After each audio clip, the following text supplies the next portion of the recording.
Buenas tardes, queridos amigos. Quiero informaros de que ya tenemos nuestra página oficial de Facebook. Para aquellos que queráis podáis apoyarnos, una página en Patreon. Sin vosotros, este proyecto no podría existir. Tenéis los enlaces en la descripción en el comentario fijado debajo del video. Disfrutad del contenido. A mis 64 años, jamás imaginé que llegaría el día en que mi propio yerno me levantaría la mano. Pero allí estaba yo, de pie en el umbral de mi casa en el barrio de Chamartín, sintiendo un hilo de sangre cálida deslizándose por mi nariz y manchando mi camisa de lino. Frente a mí, el rostro de Enrique se desencajaba de rabia, perdiendo cualquier rastro de la elegancia impostada que siempre había lucido.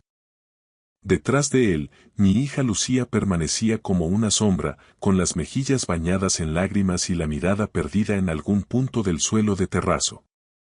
«Papá, por favor», susurró Lucía, con una voz apenas audible, rota por la vergüenza. «No tenemos a dónde ir». Apenas 3 horas antes, se habían presentado en mi puerta con el aspecto de 2 refugiados de su propia vida.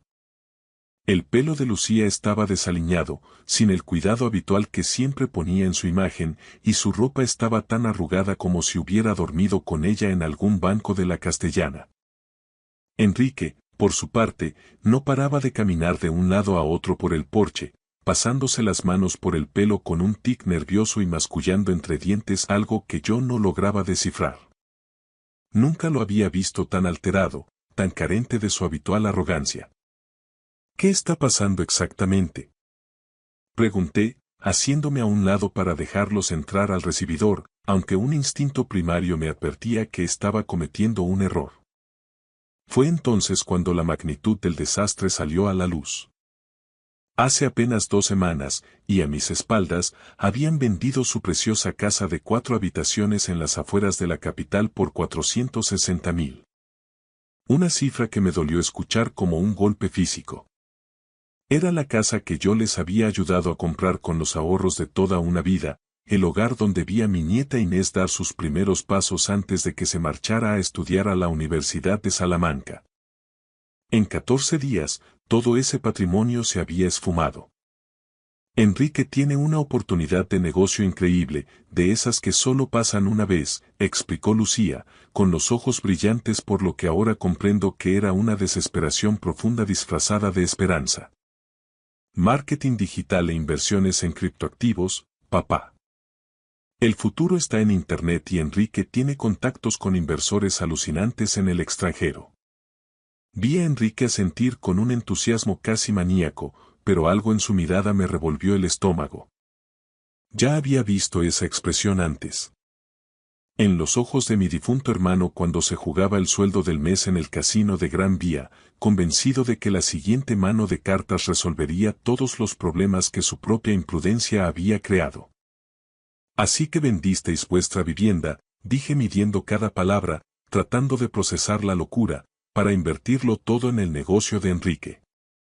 «No es solo un negocio, Francisco», me interrumpió él, y noté con frialdad que ya no me llamaba suegro. Su tono era ahora el de un tiburón herido. «Estamos hablando de crear un patrimonio para generaciones. En 5 años, Lucía no tendrá que trabajar ni un solo día más en su vida. Podrá vivir de las rentas». Pero allí estaban, 3 horas después de cruzar mi puerta, confesando que el capital había volado. Los supuestos inversores habían desaparecido de la noche a la mañana.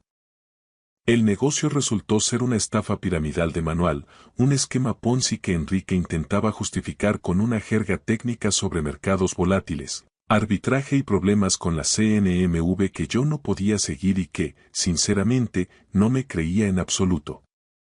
«Estas cosas pasan en el mundo empresarial de alto nivel», repetía él, estallando, alzando la voz con cada frase. «Son fluctuaciones del mercado, retrasos burocráticos. Es algo puramente temporal».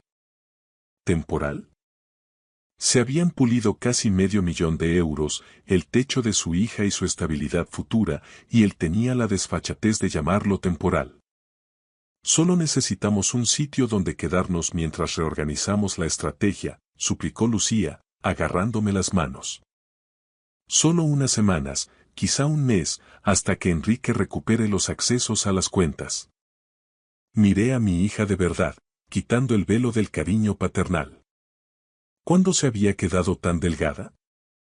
¿Cuándo habían aparecido esas sombras grises bajo sus ojos?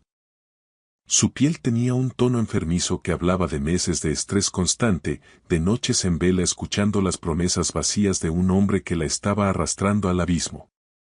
Lucía, cariño, dije con toda la suavidad que pude reunir. Sabes que te quiero más que a mi propia vida, pero no puedo ser cómplice de esta espiral. No puedo dejar que entréis aquí para seguir alimentando esta fantasía. En ese instante, la máscara de yerno modelo de Enrique se hizo añicos. Su actitud servil desapareció, reemplazada por una mirada fría y calculadora que me heló la sangre. ¿Cómplice de qué exactamente? ¿De que tu propia hija necesite el amparo de su padre cuando las cosas vienen mal dadas? No estoy hablando contigo, Enrique, dije manteniendo la firmeza en mi propia casa. Estoy hablando con mi hija. Él dio un paso hacia adelante, invadiendo mi espacio personal, y pude oler el rastro agrio del alcohol en su aliento. Ni siquiera era mediodía. ¿Te crees mejor que nosotros, verdad, Francisco? Escupió con desprecio. Sentado en tu bonita casa de Chamartín, con tu jubilación blindada, juzgándonos por habernos atrevido a soñar en grande, por arriesgarnos para no ser unos mediocres. Enrique, por favor, cállate, susurró Lucía, intentando agarrarle del brazo. Él se la sacudió de encima con un gesto violento que me puso en alerta. No, Lucía, tu padre tiene que entender que la familia está para estas cosas. La familia se ayuda sin preguntas, y ahora mismo somos nosotros los que necesitamos ese techo. Mantuve la voz tranquila, aunque sentía el pulso retumbando en mis sienes. Y yo he ayudado siempre. Ayudé a poner la entrada de esa casa que habéis tirado a la basura. Pagué vuestra boda por todo lo alto. Ayudé cuando no podíais pagar las cuotas del coche hace 3 años. Pero esto no es ayuda, Enrique. Esto es financiar vuestra ruina y alimentar vuestra falta de sensatez. Falta de sensatez.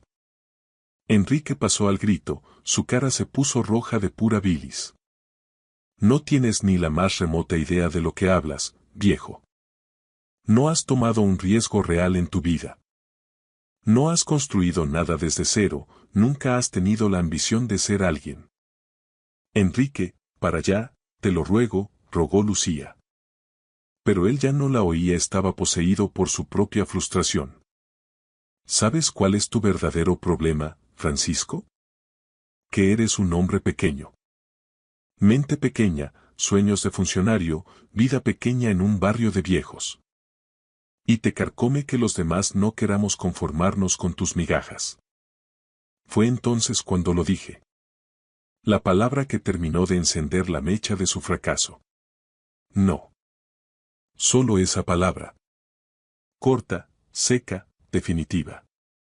Pero Enrique la escuchó como si fuera el percutor de un arma. ¿Qué has dicho? Preguntó, con una calma fingida que era mucho más peligrosa que sus gritos. He dicho que no. No os vais a quedar aquí. No voy a quedarme de brazos cruzados viendo cómo hundes a mi hija todavía más y cómo destruyes lo que me queda de paz. El puñetazo llegó con una velocidad que mis reflejos de 60 años no pudieron prever. En un segundo estaba defendiendo mi dignidad en la entrada y al siguiente tropezaba hacia atrás contra la consola del pasillo, llevándome la mano a la cara mientras la sangre, caliente y espesa, empezaba a brotar. Lucía soltó un grito desgarrador. Enrique se quedó allí, con el puño aún cerrado y el pecho agitado como si hubiera corrido una maratón de puro odio. Por un instante eterno, nos quedamos todos congelados en esa macabra escena. El agresor, la víctima y el testigo mudo. ¡Oh, Dios mío! Susurró Lucía, rompiendo el silencio. Enrique, ¿pero qué has hecho? ¿Te has vuelto loco? Pero él no la miraba. Sus ojos estaban clavados en los míos con un rencor puro. Te lo mereces, viejo egoísta. Dejas a tu propia sangre en la calle y pretendes que te demos las gracias. Me toqué la nariz con cuidado. El dolor era un demonio punzante, pero no parecía rota. Sin embargo, más que el impacto físico, lo que me desgarraba era la revelación. Ese hombre que se había sentado a mi mesa durante 5 navidades, que me llamaba padre para pedirme dinero y que juró proteger a mi hija, acababa de golpearme en mi propio hogar. Fuera, dije, y mi voz, aunque baja, sonó con una autoridad que no admitía réplica. Papá, por favor. Déjanos explicarlo. Empezó Lucía, acercándose con las manos temblorosas. Los dos. Fuera de mi casa ahora mismo. Antes de que llame a la policía. Mientras se alejaban por el jardín, oí a Enrique refunfuñar algo sobre mi ingratitud y mi soberbia, pero ya no me importaba. Entré en casa, cerré la puerta con llave y, por primera vez en mi vida, eché el cerrojo de seguridad. Con las manos aún temblando, busqué mi teléfono y busqué en la agenda el nombre que sabía que podía sacarme de este infierno. Roberto, mi abogado de confianza desde hacía 15 años.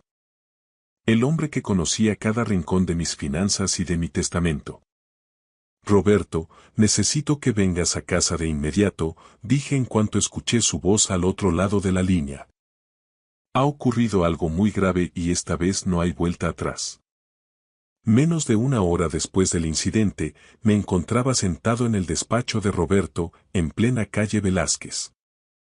El entorno era sobrio, rodeado de estanterías de madera oscura que contenían siglos de jurisprudencia, pero nada de lo que allí había podía prepararme para lo que estaba a punto de escuchar. Roberto me había ofrecido unos pañuelos de tela para limpiar el rastro de sangre que aún se secaba en mi rostro e insistió, con una frialdad profesional que me inquietó, en tomar fotografías detalladas de mis heridas. Fue mi primera pista de que esto ya no era una simple disputa familiar, sino el inicio de una causa penal. Francisco, comenzó Roberto, abriendo una carpeta de piel, gruesa y repleta de documentos, hace 6 meses me pediste con mucha discreción que investigara los antecedentes de Enrique.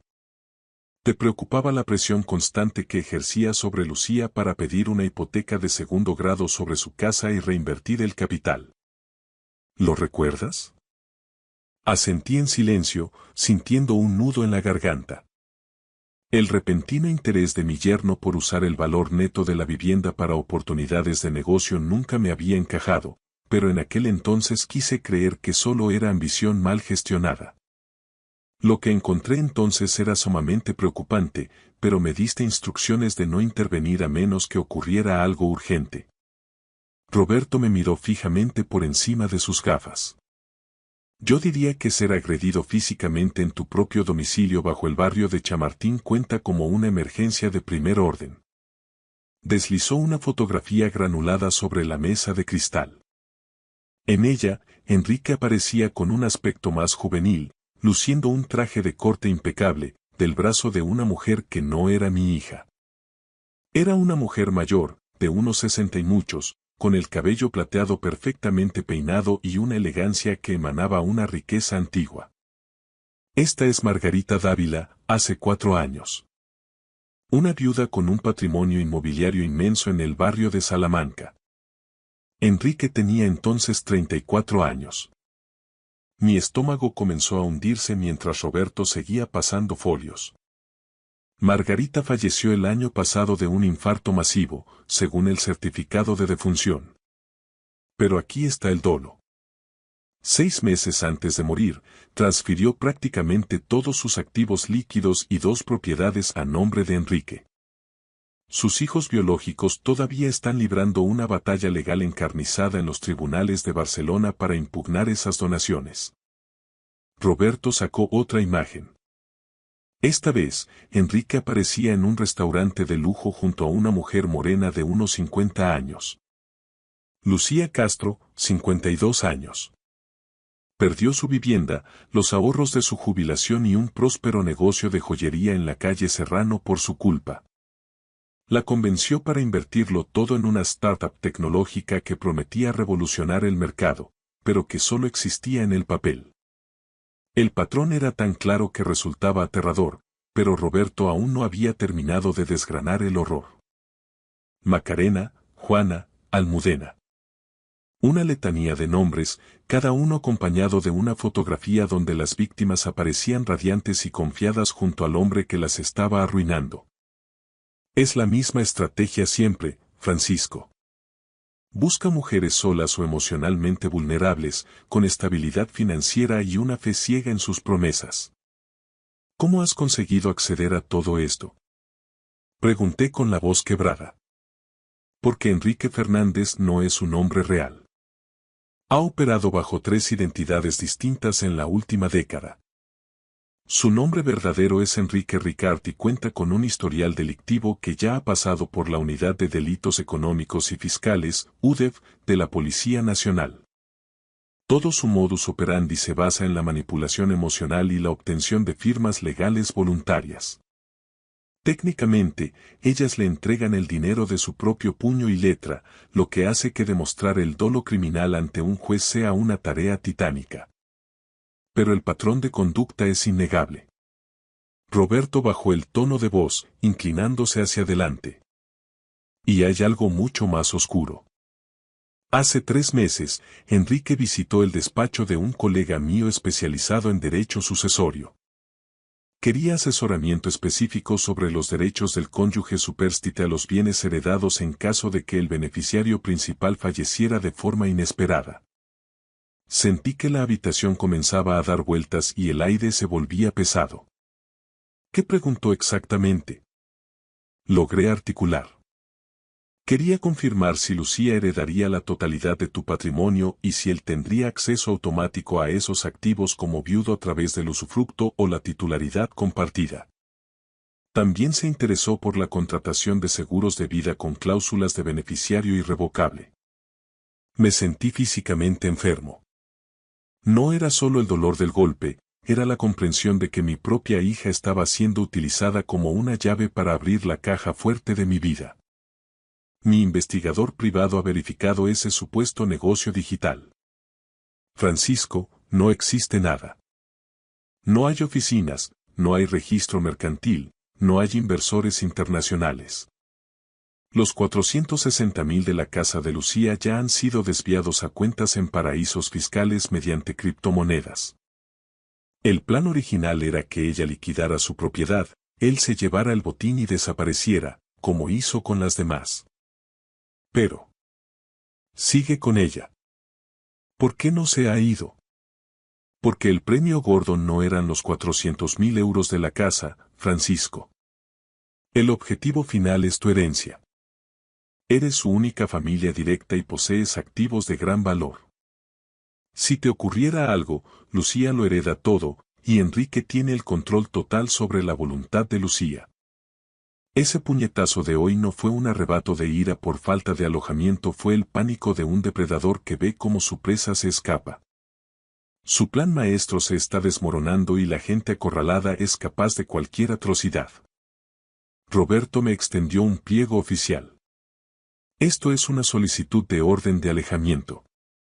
Puedo tramitarla de urgencia hoy mismo alegando la agresión física y el riesgo patrimonial. Impedirá que Enrique se acerque a menos de 500 metros de ti o de tu propiedad. ¿Y qué pa Macarena con Lucía? Pregunté con el corazón en un puño. Francisco, sé que te duele, pero ella ha tomado partido. Todas las víctimas anteriores de Ricard tuvieron amigos o familiares que intentaron abrirles los ojos. Todas eligieron creer al verdugo hasta que se quedaron sin un céntimo. Pero hay algo más que debes saber. Esta misma mañana he recibido una notificación de otro bufete. Han solicitado una reunión formal para revisar tu testamento y tu planificación sucesoria. La solicitud venía firmada, por instrucción directa, a nombre de Lucía. Mi corazón se detuvo un instante. Mi propia hija ya estaba moviendo los hilos legales para acceder a mi herencia mientras yo aún respiraba. ¿Eran sus lágrimas de esta mañana puro teatro, ¿O estaba tan anulada psicológicamente que se había convertido en un títere de Enrique? ¿Qué se supone que debo hacer ahora? Pregunté, sintiendo el peso de mis 64 años como si fueran 100. Lo primero es firmar esa orden de alejamiento. Lo segundo, vamos a revocar tu testamento actual de inmediato para proteger tus activos. Y lo tercero. Roberto hizo una pausa solemne, tienes que decidir hasta dónde estás dispuesto a llegar para salvarte. Porque esto no se va a solucionar con un simple papel. Enrique Ricard va a utilizar a tu hija como su arma más afilada contra ti. La orden de alejamiento se tramitó con una celeridad inusual esa misma tarde, pero Roberto, con esa perspicacia que lo hacía uno de los mejores abogados de la capital, insistió en que me sometiera a un examen toxicológico completo en una clínica privada. Los resultados de los análisis de sangre confirmaron nuestras sospechas más sombrías. Niveles persistentes de lorazepam y difenhidramina en mi torrente sanguíneo. Son fármacos que se venden bajo receta o en preparados para el insomnio que causan somnolencia, desorientación y una sutil confusión mental. Las dosis eran lo suficientemente bajas como para que yo mismo las atribuyera a los achaques naturales del envejecimiento o al estrés de la jubilación.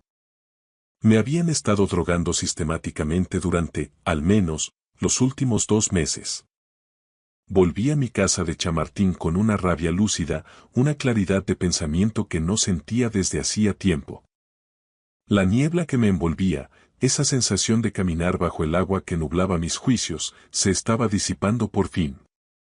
Enrique me había estado envenenando en mi propia mesa, mientras compartíamos el vino y me llamaba papá con una sonrisa cínica. Al llegar al portal de mi edificio, divisé el coche de Lucía mal aparcado sobre la acera. Ella estaba allí, sentada en los escalones de granito de la entrada, con la cabeza entre las manos. Se veía tan pequeña, tan vulnerable bajo la luz anaranjada de las farolas de Madrid. Tenía el pelo sucio, sin rastro de su habitual elegancia, y los ojos hinchados de quien ha llorado durante horas.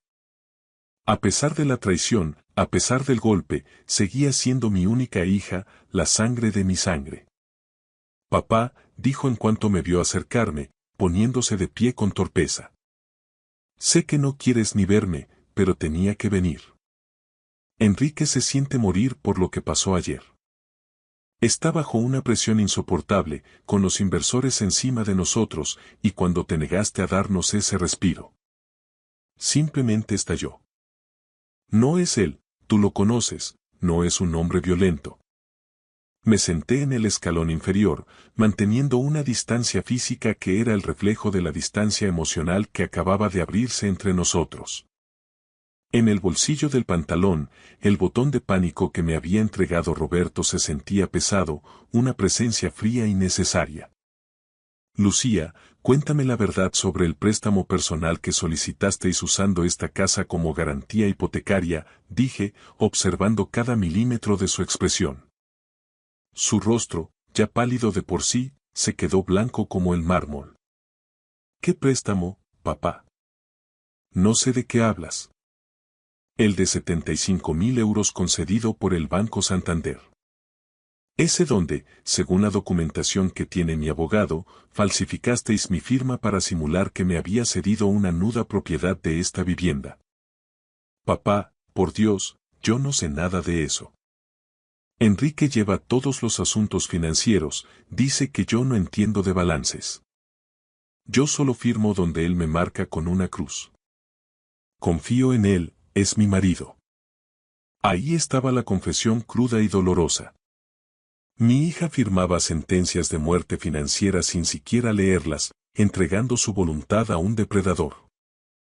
¿Era una inocencia patológica o una ignorancia voluntaria para no ver el abismo?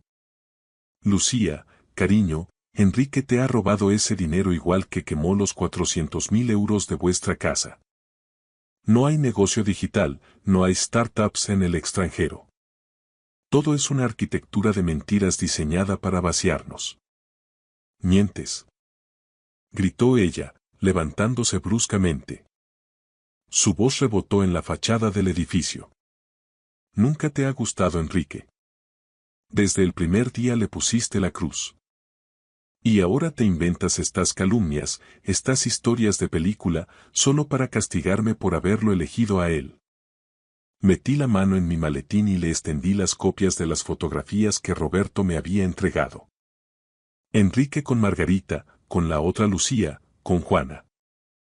El desfile de sus identidades pasadas. Explícame esto entonces. Mira las fechas. Mira los nombres. Lucía agarró los papeles y su respiración se volvió errática, casi hiperventilada. Esto puede ser cualquiera. Balbuceó. Hoy en día se puede retocar todo con un ordenador, lo habrá sacado de alguna red social.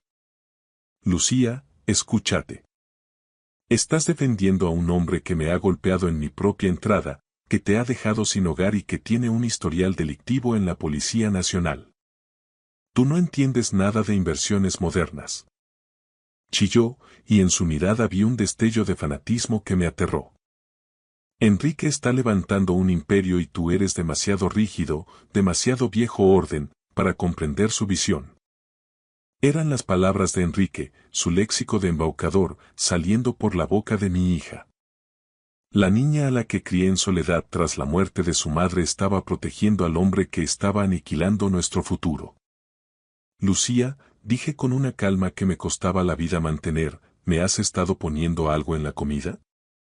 ¿Esos complejos vitamínicos que traías de la parafarmacia porque decías que me veía cansado? Su rostro se desmoronó por completo. La máscara de soberbia cayó, dejando ver una culpa atroz. Papá, por favor. No me mires así. Enrique dijo. Dijo que estabas pasando por un proceso de demencia precoz, que olvidabas las cosas. Me convenció de que los suplementos naturales ayudarían a regenerar tu memoria, que era lo mejor para ti. Me sentí morir por dentro. Ella me había estado administrando los fármacos, pero en su mente se veía a sí misma como una hija abnegada que cuidaba a un padre enfermo. Enrique la había convertido en el instrumento de mi propia anulación. No eran vitaminas, Lucía. Eran sedantes y ansiolíticos para hacerme dócil, para que no hiciera preguntas sobre las cuentas. Te ha usado para borrarme. Lucía me miró durante un tiempo que se me antojó eterno. Pude ver la guerra civil que libraba su cerebro. La evidencia física frente a la realidad paralela que su marido le había construido. No, susurró, negando con la cabeza frenéticamente. No, ni Enrique no sería capaz de algo tan retorcido. Lo ha hecho. Y si tengo que elegir entre proteger mi vida o seguir financiando vuestra destrucción, elijo mi vida. Esta misma tarde he revocado mi testamento. Todo lo que pensaba dejarte, los inmuebles, los ahorros y el fondo de pensiones, irá a una fundación.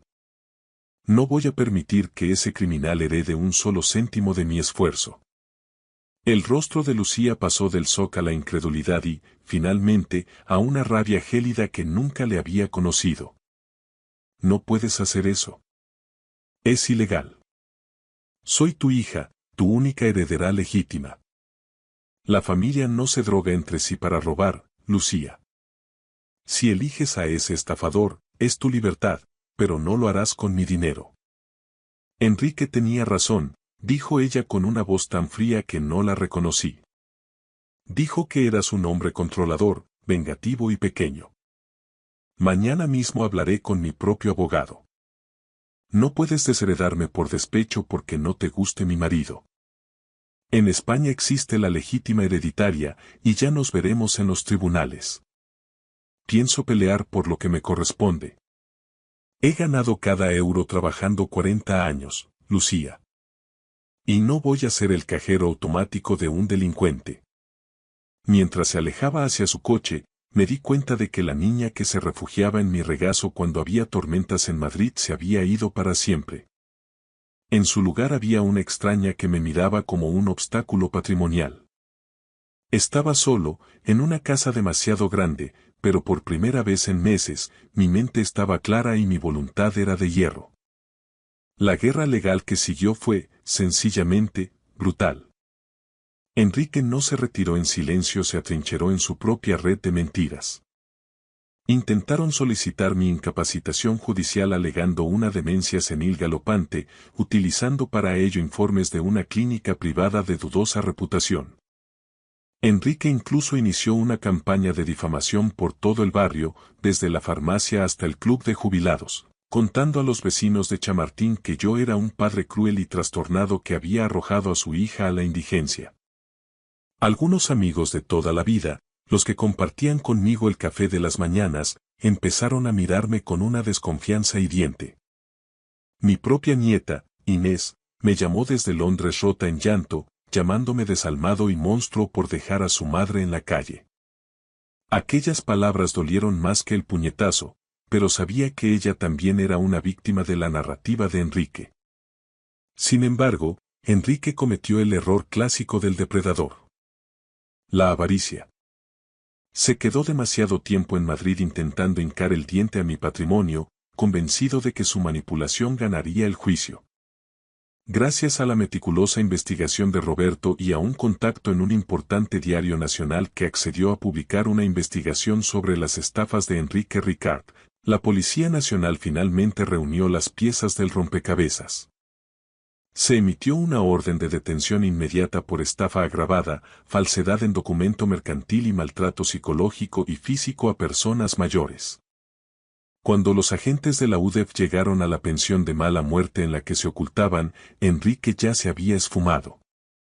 Fiel a su naturaleza, había huido solo al amparo de la noche, llevándose los últimos restos del dinero de la casa de Lucía y dejándola a ella con una montaña de deudas, el corazón destrozado y una citación judicial como cooperadora necesaria.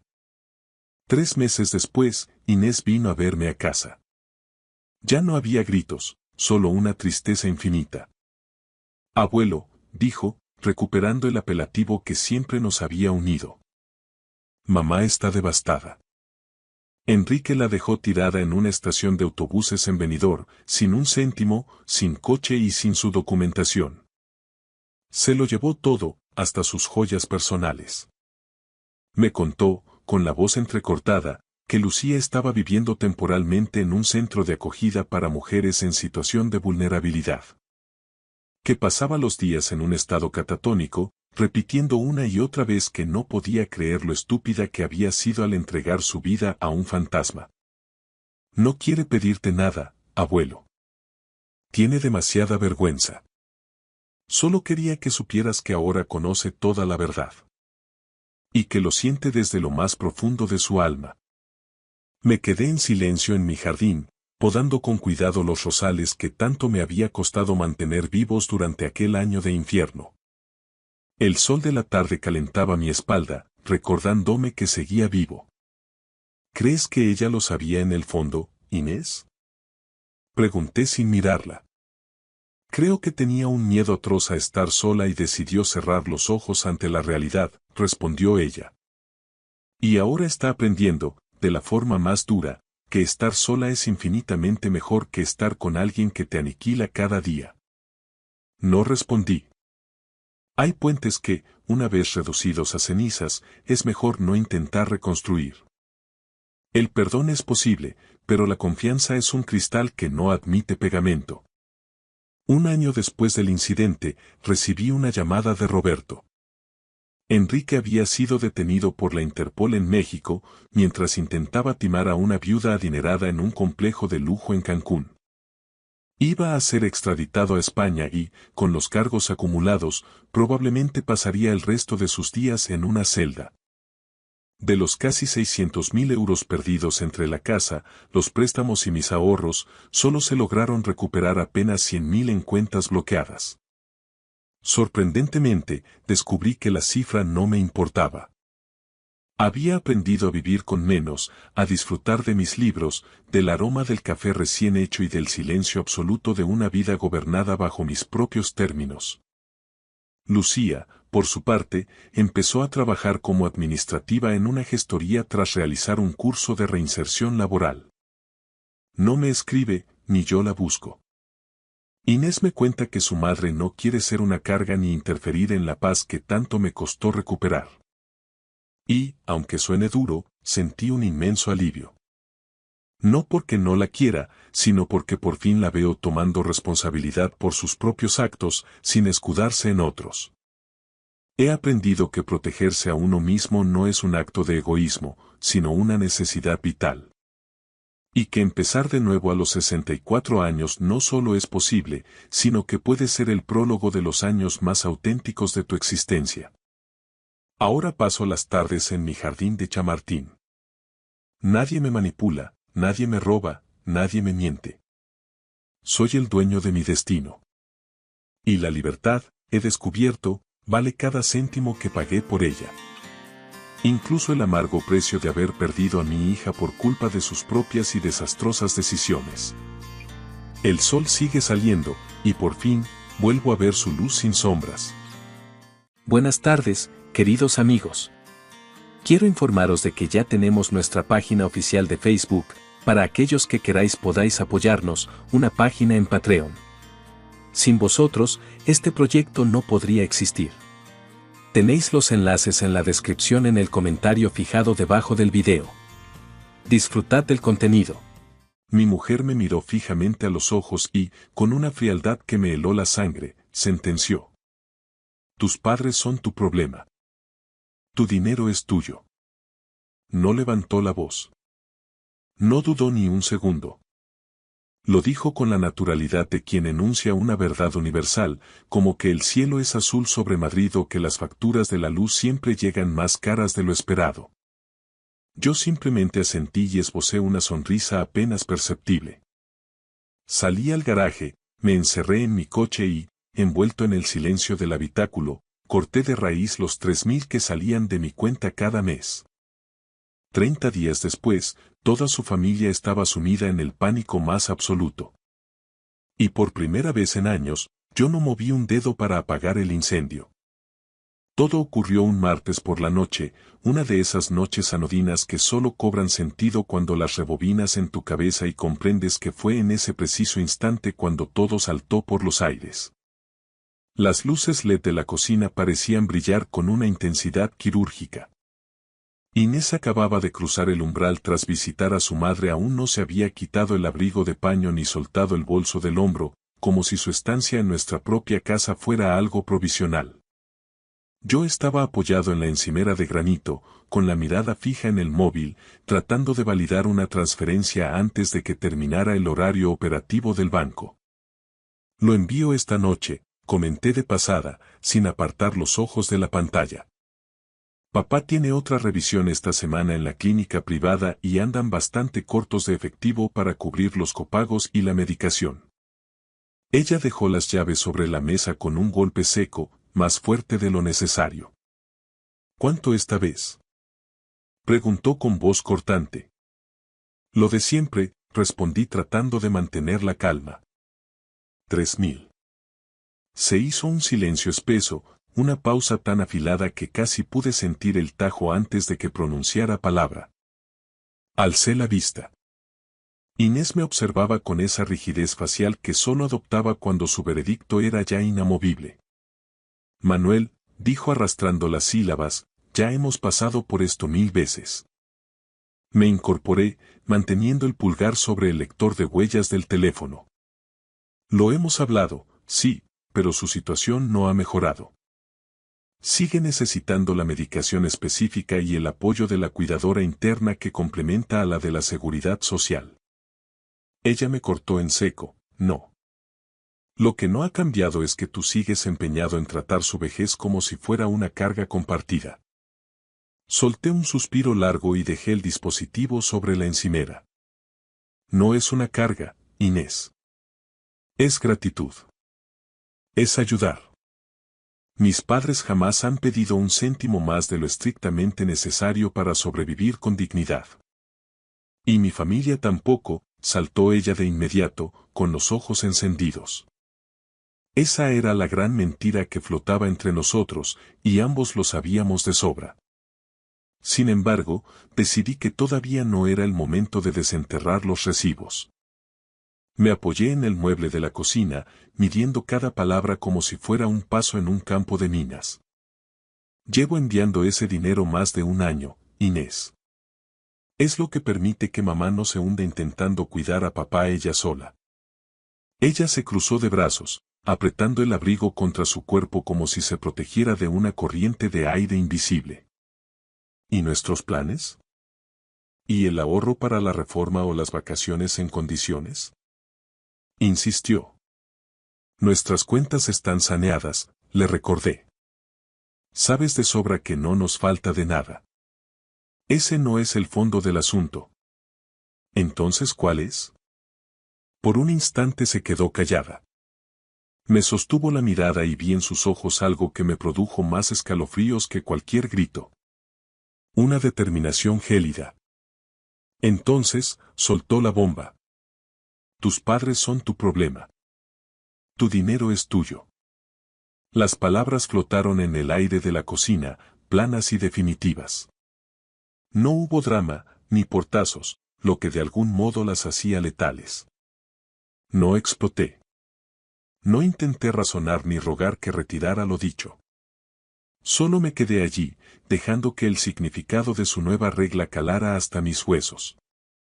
Porque en cuanto esa frase se asentó, todas las piezas del rompecabezas de nuestro matrimonio empezaron a encajar con una claridad dolorosa.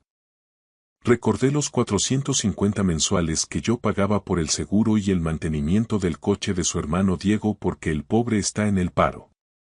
Recordé las llamadas de su madre, Lucía, a horas intempestivas porque le habían pasado un recibo de Livio de la luz que no podía afrontar.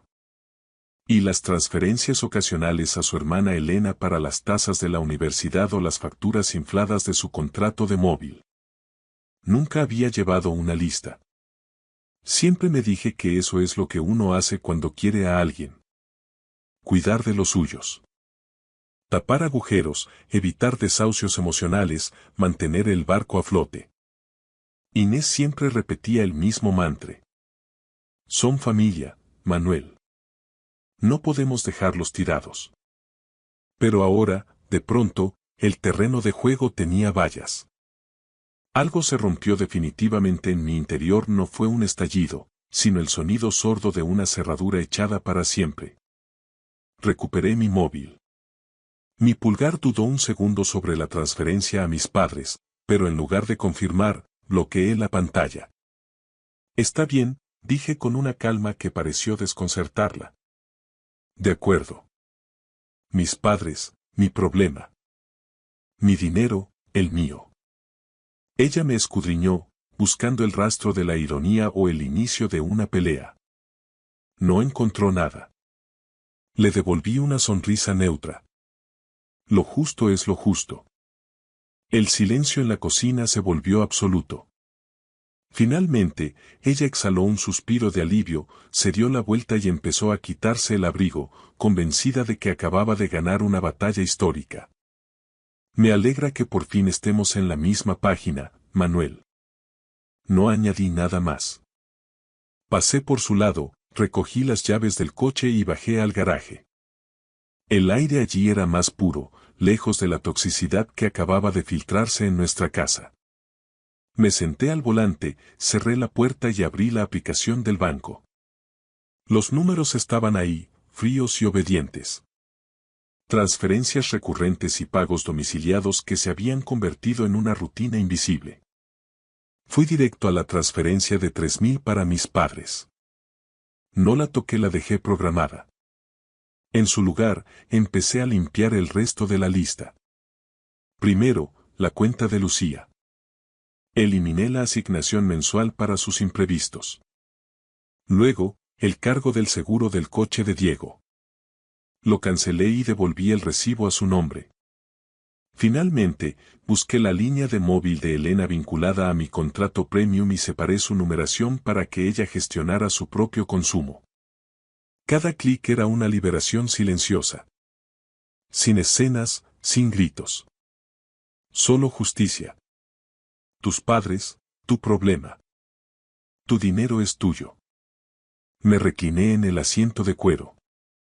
No había rastro de odio, solo una lucidez meridiana. Por primera vez en años, todo cobraba sentido. No estaba castigando a nadie, simplemente estaba devolviendo a cada uno la responsabilidad de sus propias vidas. A la mañana siguiente no hubo un estallido dramático ni escenas de película. Me levanté antes de que el sol bañara los tejados de las afueras de Madrid y me fui a trabajar temprano, como de costumbre, con el café humeante en una mano y las llaves en la otra.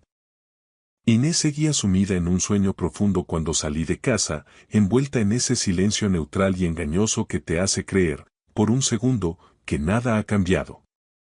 Pero yo ya lo sabía. El tablero de juego era otro. A mitad del trayecto por la 6, me di cuenta de algo que no había experimentado en años. Mis hombros no estaban contraídos. No había tensión en mi mandíbula. Durante mucho tiempo había cargado con un peso invisible, una arquitectura de obligaciones ajenas que ahora, al desaparecer, dejaba un vacío extrañamente ligero.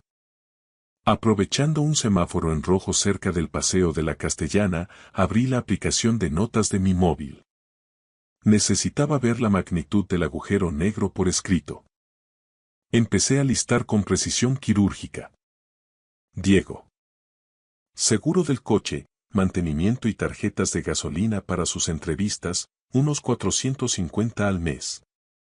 Elena. Línea de móvil premium, datos ilimitados y suscripciones a plataformas, 130 al mes. Lucía. Copagos de recetas crónicas, facturas de luz de su piso antiguo y el agua, unos 500 al mes. Transferencias varias. Cumpleaños de sobrinos, alquileres que se retrasaban, multas imprevistas. Un flujo constante e impredecible de capital que nunca retornaba. Miré las cifras y sentí un escalofrío. No era solo el total acumulado, sino el patrón de parasitismo. Todos esos pagos nacieron con la etiqueta de ayuda temporal hasta que alguien se estabilizara, pero en esa familia la estabilidad parecía ser un concepto alérgico. A media mañana, mientras revisaba unos informes en la oficina, el móvil vibró sobre la mesa. Era Diego. Oye, Manuel, una pregunta rápida, dijo con un tono que intentaba ser casual, pero que destilaba una tensión mal disimulada. ¿Ha pasado algo con el seguro o con la tarjeta de la Repsol? ¿A qué te refieres exactamente? Pregunté, manteniendo la voz nivelada. Pues que me han rechazado la tarjeta en la gasolinera y en la aplicación del seguro me sale un aviso de impago. Es correcto, respondí con una calma glacial. No se han tramitado los pagos. Hubo un silencio denso al otro lado de la línea. Espera. ¿Me estás diciendo que ya no lo cubres tú? Tu coche, tu responsabilidad, Diego. Es una regla simple. ¿Hablas en serio? Soltó una risa incrédula, casi ofensiva. Tío, tengo planes para este fin de semana, necesito un poco más de margen. Te he dado margen durante 18 meses, le corté. Es tiempo de sobra. Colgó murmurando algo sobre mi falta de solidaridad. Apenas 5 minutos después, el teléfono volvió a cobrar vida.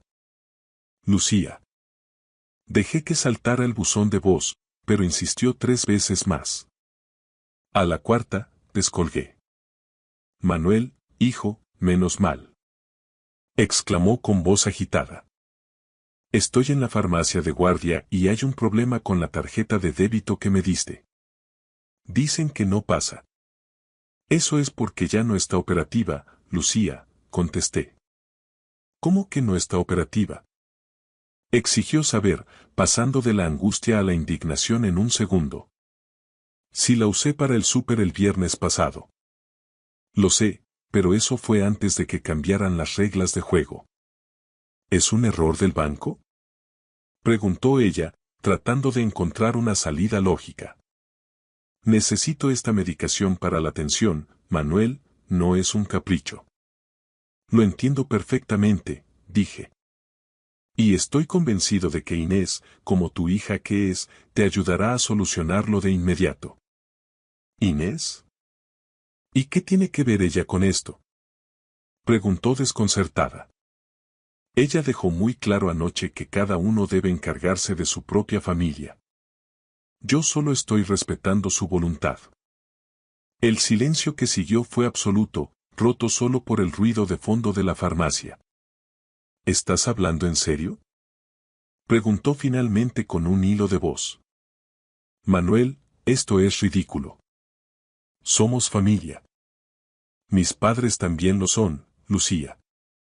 Y ellos también necesitan su medicación, respondí antes de colgar. Antes de comer, llegó el último ataque. Un mensaje de Elena. Oye, me sale que mi línea se ha desvinculado del contrato principal.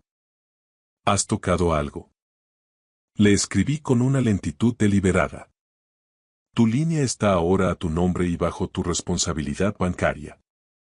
Tendrás que gestionar tú los recibos a partir de ahora. La respuesta fue un aluvión de exclamaciones. ¿Es una broma? Tengo trabajos que entregar y necesito los datos. No puedes hacerme esto. No me molesté en contestar. Cuando llegué a casa esa tarde, la atmósfera era eléctrica. Inés me esperaba en la cocina, con el móvil ardiendo de notificaciones y una expresión que ya no era de triunfo, sino de desconcierto. ¿Pero qué has hecho, Manuel? Disparó nada más verme cruzar la puerta. He seguido tu regla al pie de la letra, dije dejando las llaves sobre la misma mesa donde anoche ella dictó su sentencia. No hagas eso, me espetó, señalándome con el dedo. No retuerzas mis palabras para vengarte. No hay venganza, solo coherencia, repliqué. Fuiste tú quien dijo.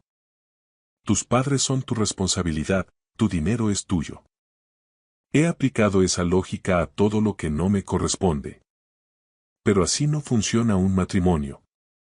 Somos un equipo, exclamó ella, con la voz quebrada por la frustración.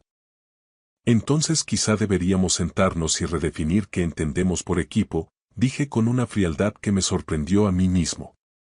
Ella negó con la cabeza, intentando resetear la situación como si fuera un mal sueño. Mira, lo solucionaremos. No hace falta volverse loco ni cortar el grifo a todo el mundo por un comentario desafortunado en un momento de tensión. No se trata de un comentario, Inés, dije mientras caminaba hacia el pasillo sin mirar atrás. Se trata de la verdad que ese comentario dejó al descubierto. Y esa verdad no se puede ignorar.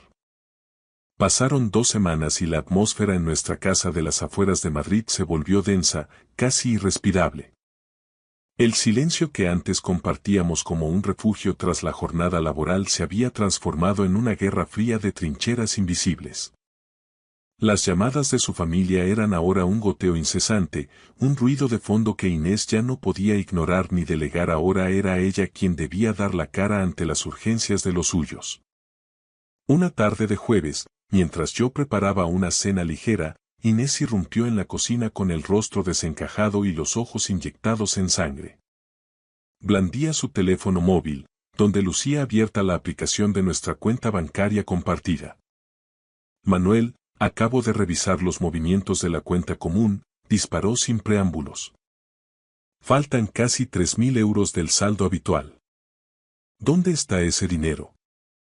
En mi cuenta personal, respondí con una calma glacial, sin dejar de picar los tomates para la ensalada, tal como acordamos. Mi dinero es mío, ¿recuerdas? Ella se quedó boquiabierta, teniendo que apoyarse en la mesa de roble para no perder el equilibrio. Pero ese excedente es para la hipoteca, el seguro de la casa y los gastos fijos del mes. He hecho los cálculos con exactitud, Inés, repliqué, dejando el cuchillo a un lado. Mi parte proporcional de la hipoteca, el IBI, que por cierto, este año ha subido, la tasa de basuras, la luz y el agua ya está ingresada en el fondo común. Lo que he retirado es el sobrante que tú solías desviar sistemáticamente para cubrir las emergencias de tu madre y tus hermanos.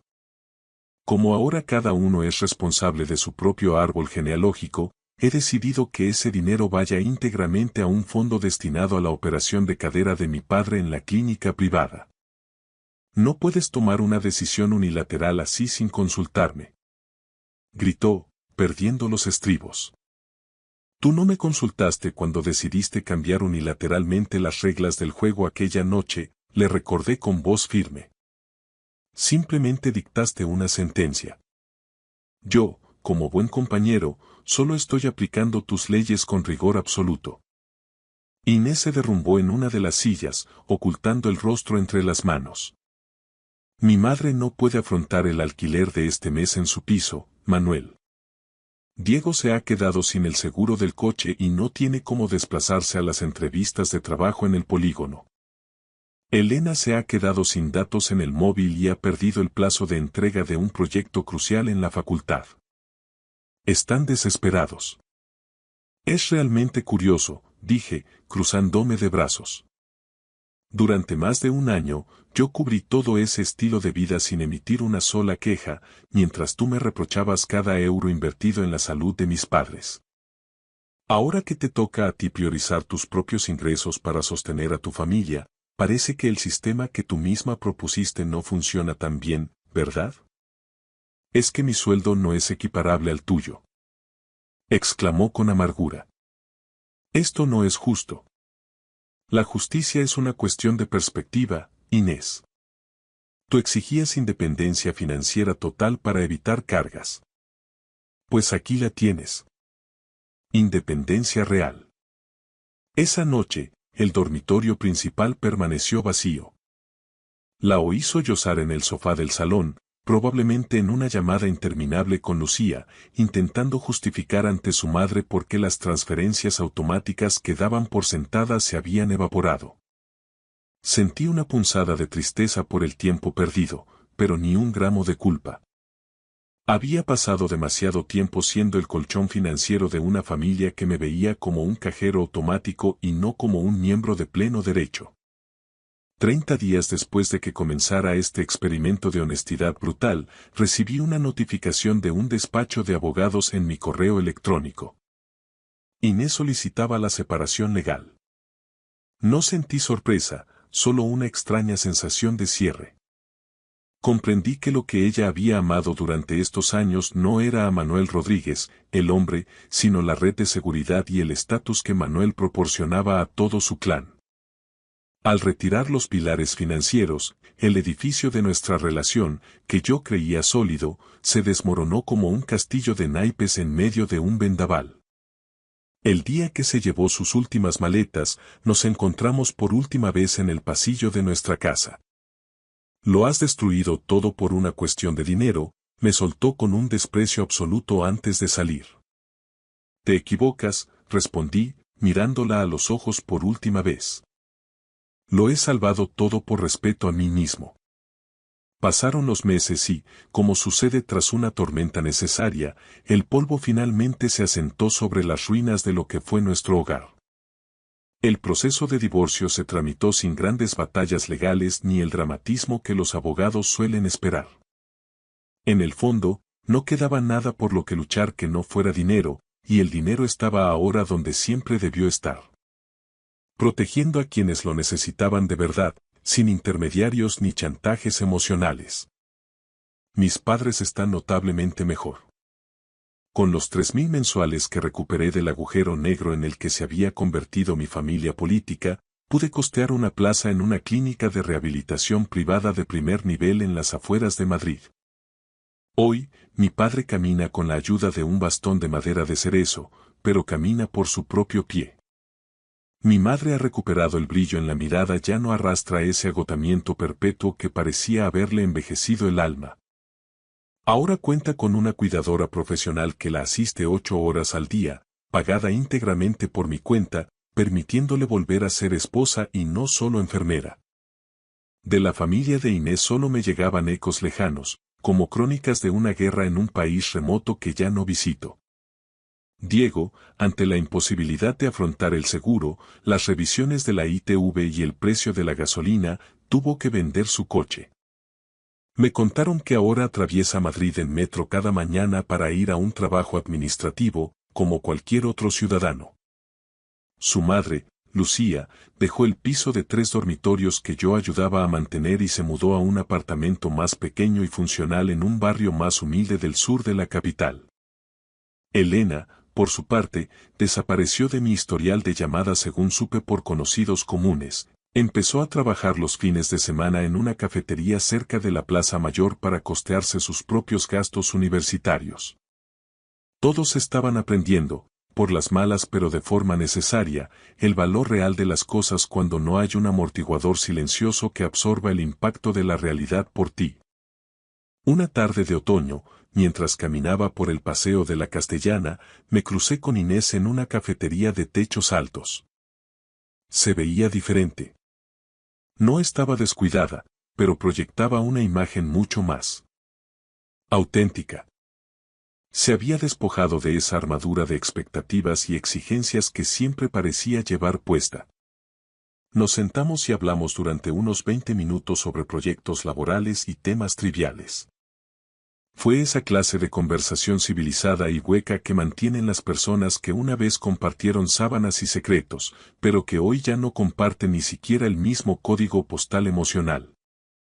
En un momento de silencio, ella dejó su taza sobre el plato, me miró fijamente y dijo con una sinceridad que no le conocía: Ahora lo entiendo todo, Manuel.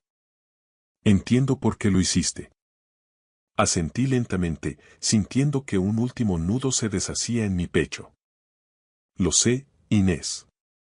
Me alegra que lo hagas. Es solo que no supe entenderlo a tiempo, añadió ella con un hilo de voz, casi inaudible entre el bullicio del local. No había nada que añadir a esa confesión.